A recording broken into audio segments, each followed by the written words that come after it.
Good afternoon. Today I'm going to be reviewing the Nezumi Voiture reference VQ4.601. This watch is available from NezumiStudios.com for €459. Nezumi are a well-established microbrand. They were founded in 2011 and they're based in Stockholm in Sweden. This piece, the Voiture, was first released in 2015. So firstly, let's look at the box that the watch comes in, and then I'll talk you through the specifications of the piece.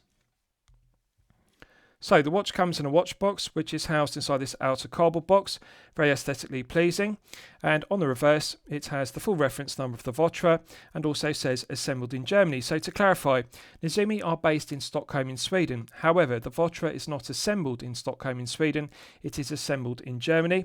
The quality control inspection takes place in Germany and also the regulation of the caliber used takes place in Germany.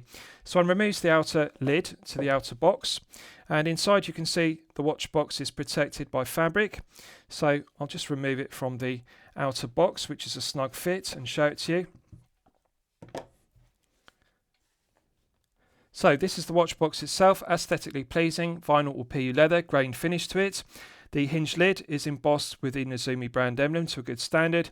Very nicely upholstered with vinyl or PU leather, as you can see. I like the cream tone to it and also the grain finish.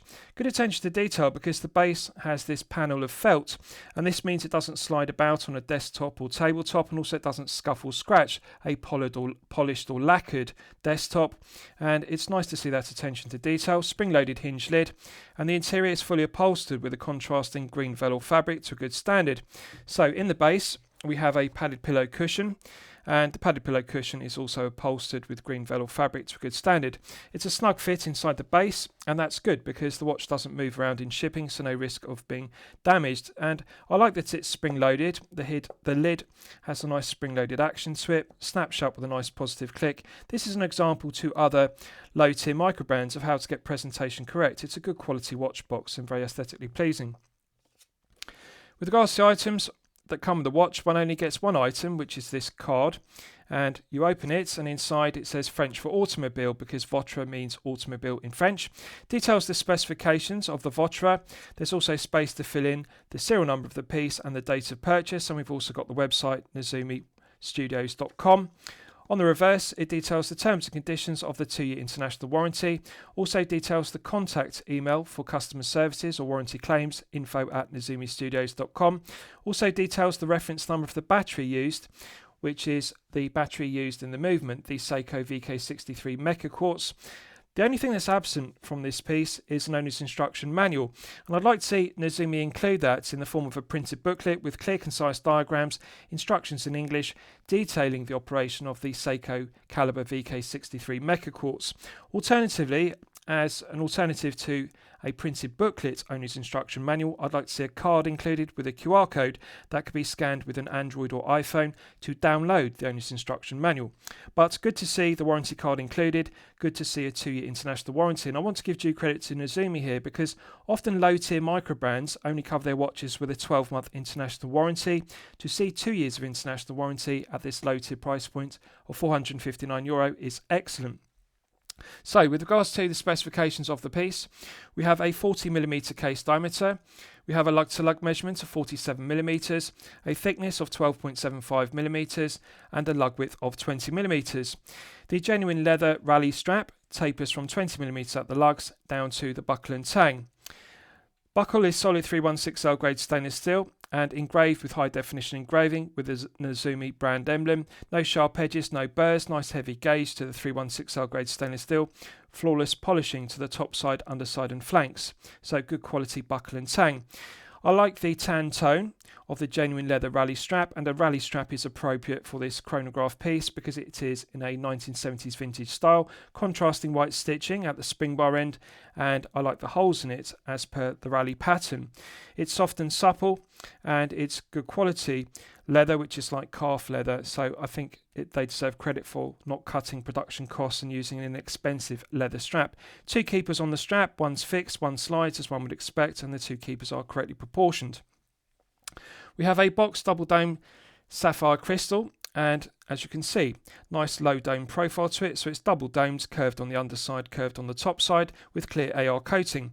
The clear anti-reflective coating does an outstanding job of reducing the glare and the highly reflective nature of the silver mirror polished baton hands and the silver mirror polished indices.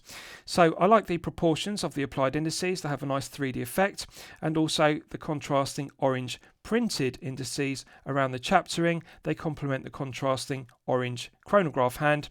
The baton hands are faceted, they're not flat, and they're a combination of brushed satin finish but also mirror polished, and they are very well finished. I want to give due credit to Nezumi because the hands are very well finished baton hands, also correctly proportioned.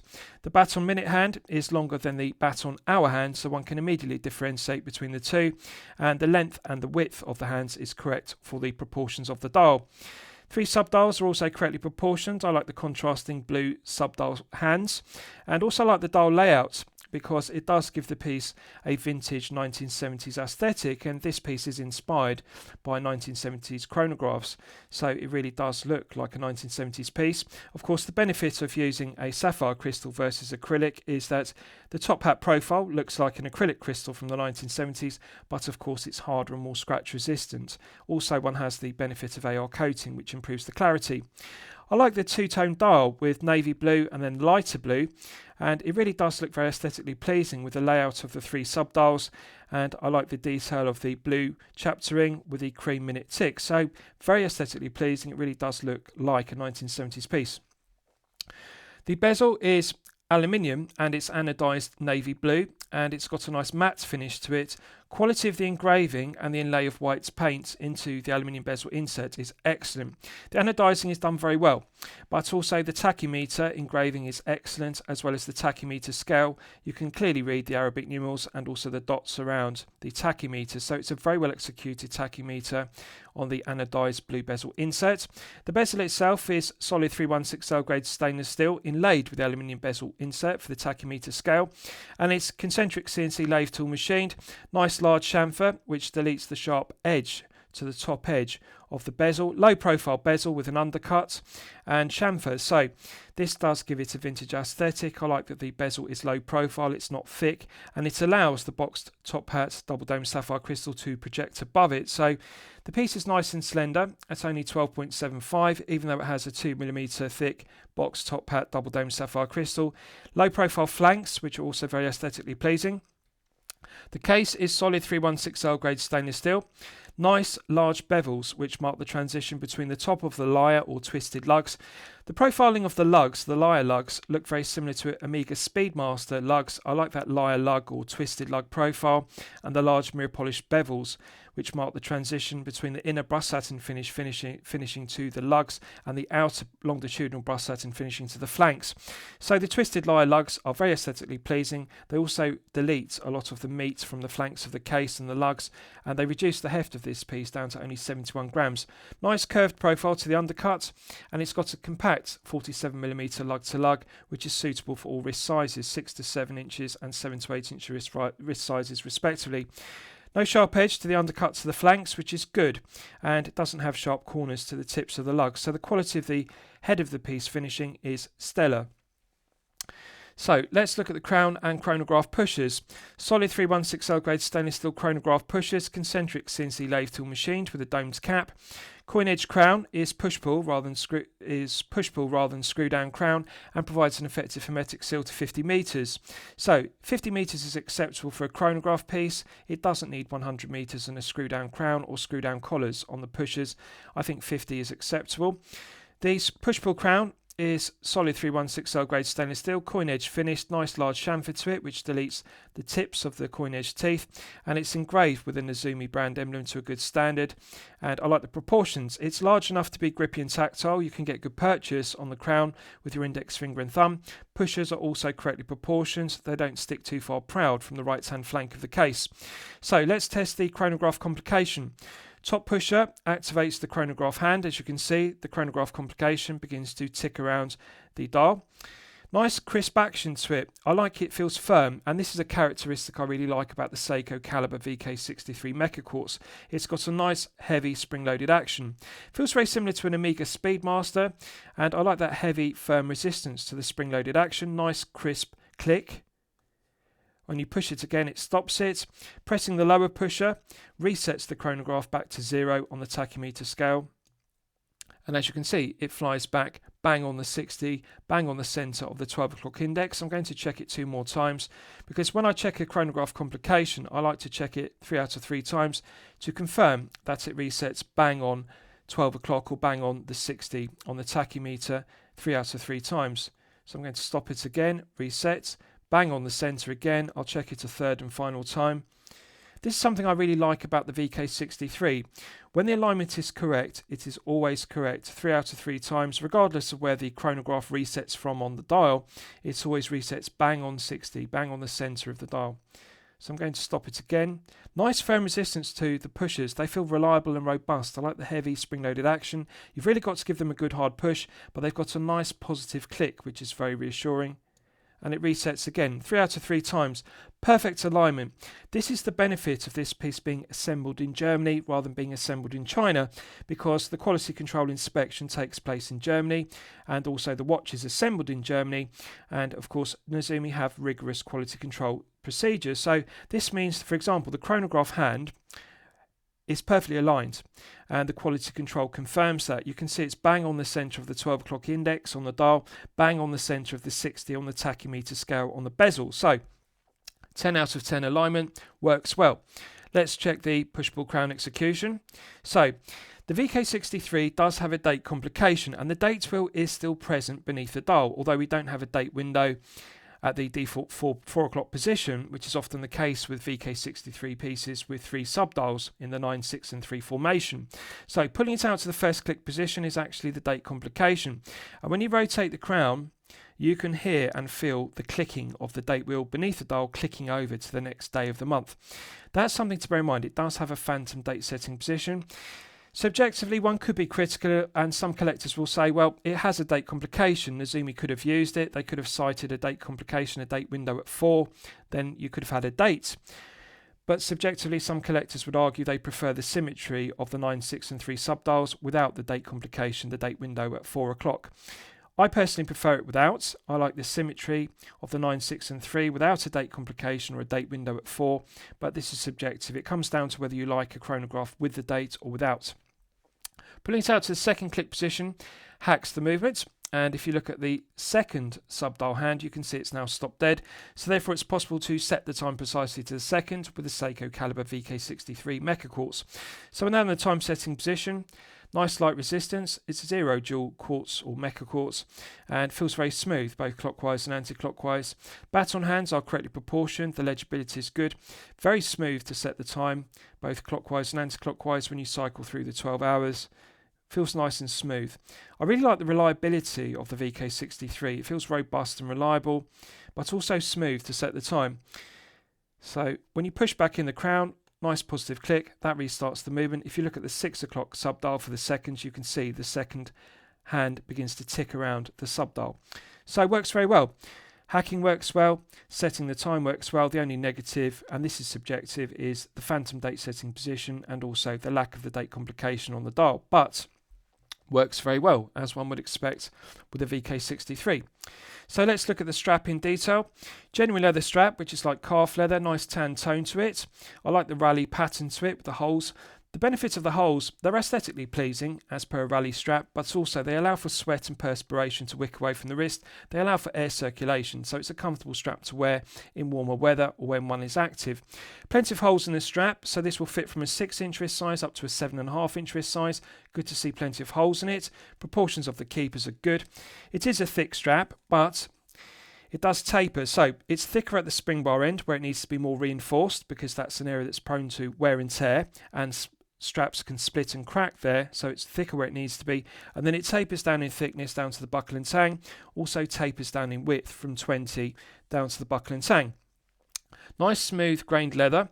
Underside is also perfectly smooth, nice grained leather. I like the tan tone to it, and although it's thick, it does feel very soft and supple, rather like a Halloween shell cordovan leather strap, and I like that it's soft and supple, so it doesn't feel stiff despite being a thick strap.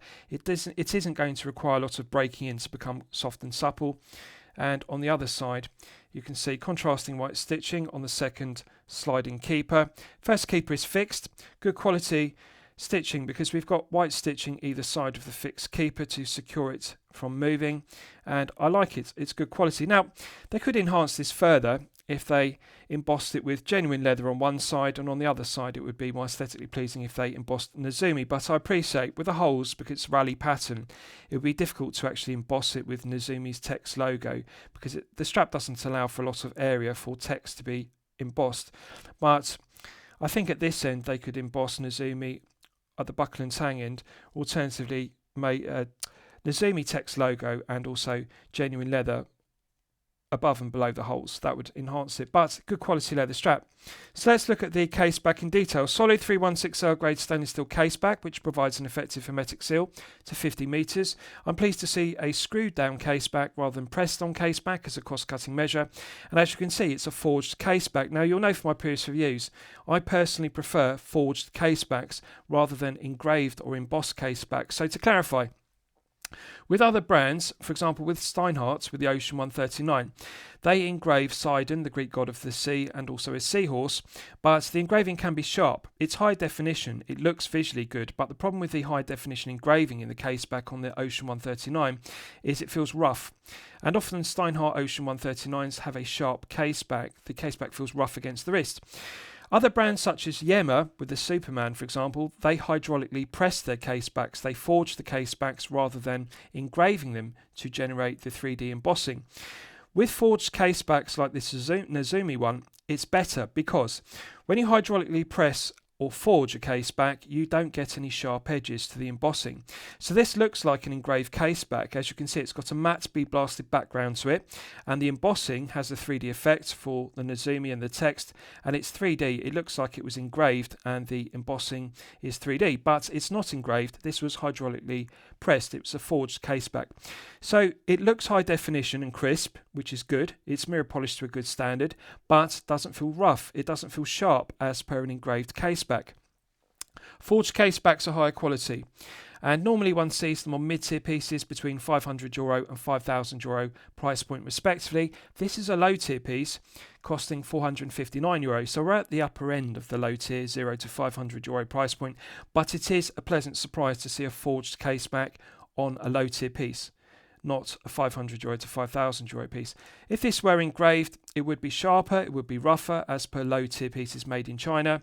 This is again the benefit of this being assembled in Germany and also having quality control inspection in Germany.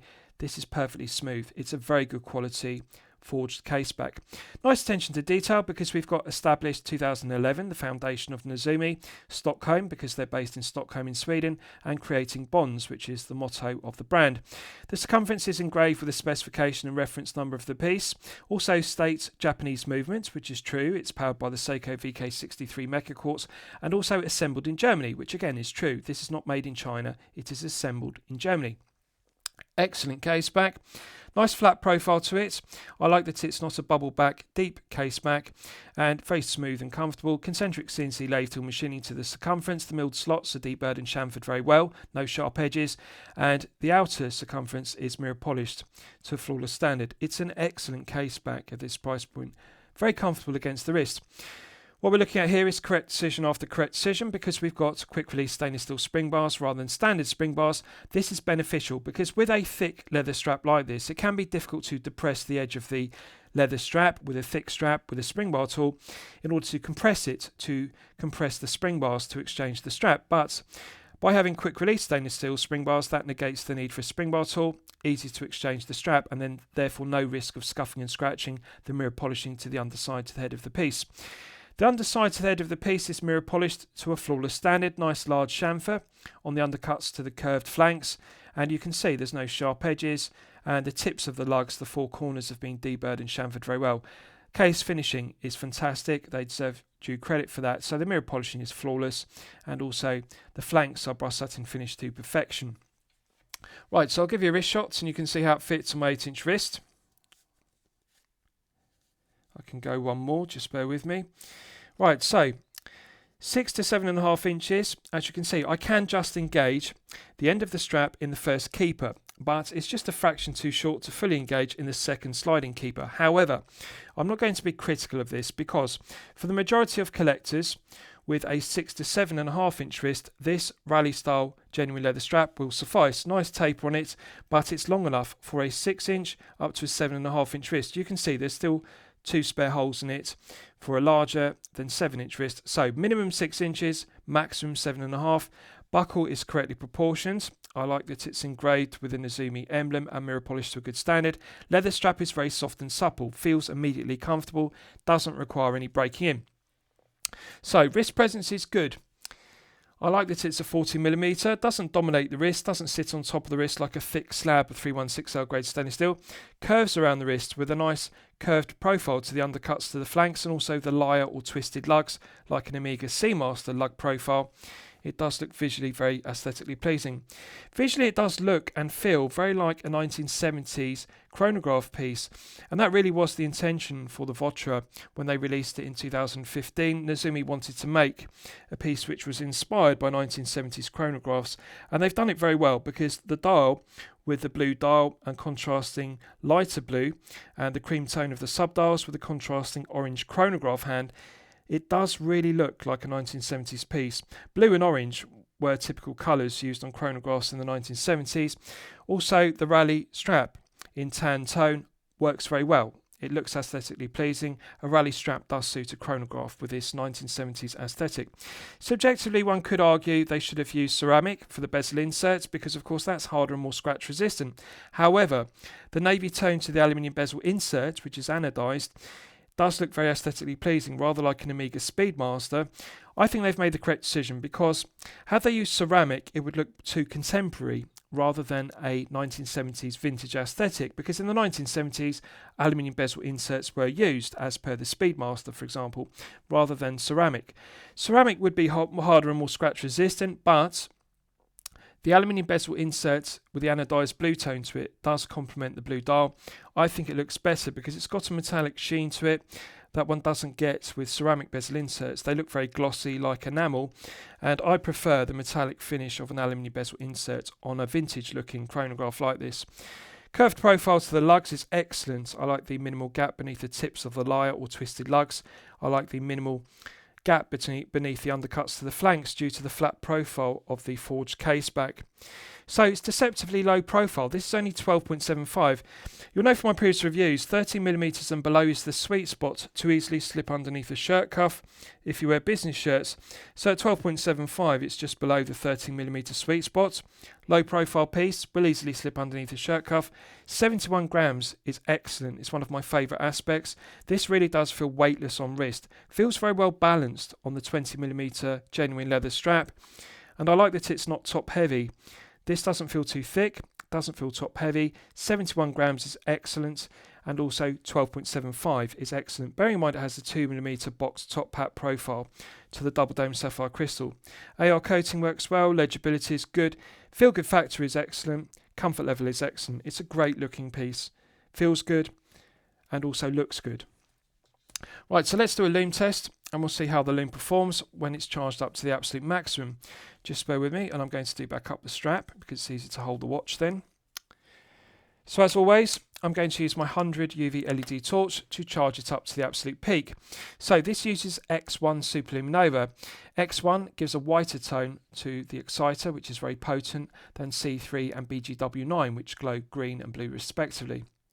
Right, so that's now fully charged, and as you can see, it has not disappointed. So the potency of the exciter is outstanding. This is clearly 5 to 6 layers, and I'm pleased to see that Nezumi, as a low-tier microbrand, haven't used the typical production cost-cutting measure in order to maximise profit margin per piece that many other low-tier microbrands do.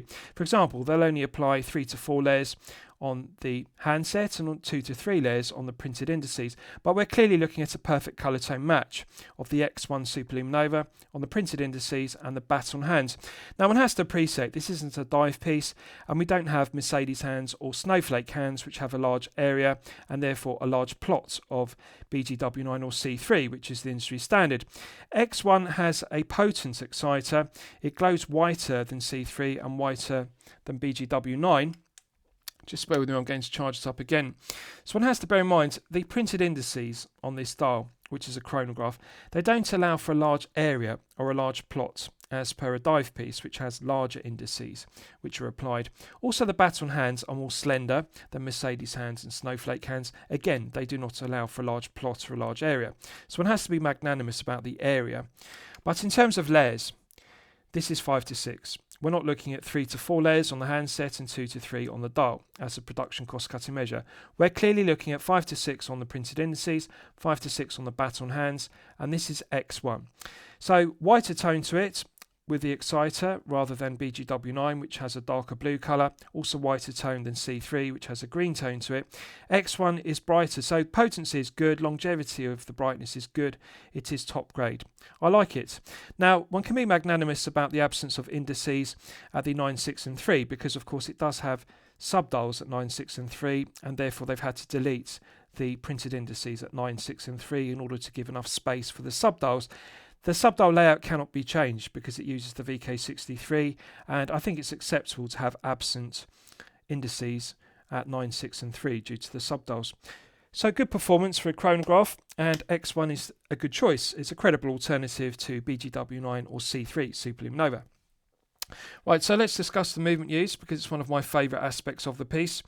You will all be familiar with the Seiko Caliber VK63 Mecha Quartz. It's a reliable, well-proven workhorse Mecha Quartz movement made in Japan. It's been in service since 2014. So at this stage in 2025, its reliability is proven beyond question. It's accurate, it's reliable, and I like that it's made in Japan. 0 joules. Has hacking, which works well as I've demonstrated. Setting the time works well.